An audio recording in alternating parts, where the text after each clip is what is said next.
कि मरने के बाद आत्मा का क्या होता है,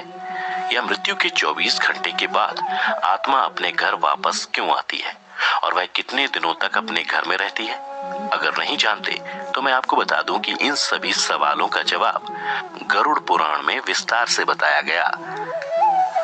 और आज की इस वीडियो में हम आपको यही बताने जा रहे हैं। नमस्कार मित्रों, द डिवाइन टेल्स पर आपका एक बार फिर से स्वागत है। मित्रों, गरुड़ पुराण में बताया गया है कि जब किसी की मृत्यु हो जाती है तो यमराज के दूत उसकी आत्मा को अपने साथ यमलोक ले जाते हैं, जहां उसके पुण्य और पाप कर्म का लेखा जोखा किया जाता है और फिर 24 घंटे के अंदर यमदूत उस प्राणी की आत्मा को वापस उसके घर छोड़ जाते हैं।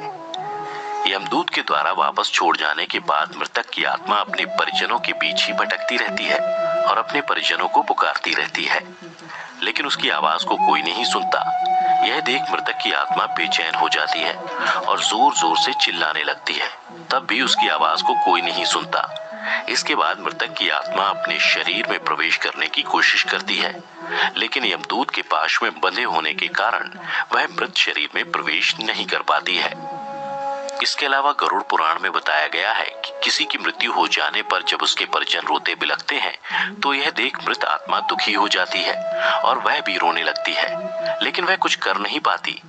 और लाचार होकर अपने जीवन काल में किए गए कर्मों को याद करके दुखी हो जाती है। गरुड़ पुराण की माने तो जब यमदूत मृतक की आत्मा को उसके परिजनों के बीच छोड़ जाते हैं तो उसके बाद उस आत्मा में इतना बल नहीं रहता कि वह यमलोक की यात्रा तय कर सके। गरुड़ पुराण के अनुसार किसी भी मनुष्य की मृत्यु के बाद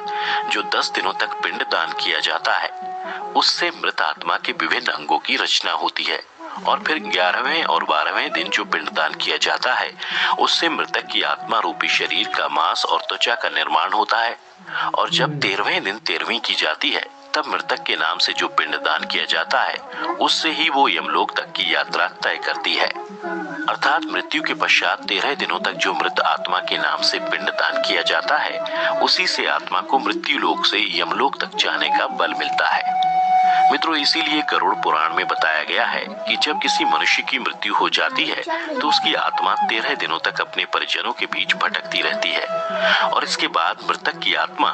मृत्यु लोक से यमलोक के सफर पर निकल पड़ती है, जिसे पूरा करने में उसे 1 साल यानी 12 महीने का वक्त लगता है। मान्यता के अनुसार 13 दिनों तक किया गया पिंडदान इस 1 वर्ष मृतक की आत्मा के लिए भोजन के समान होता है। मित्रों, अब आपके मन में सवाल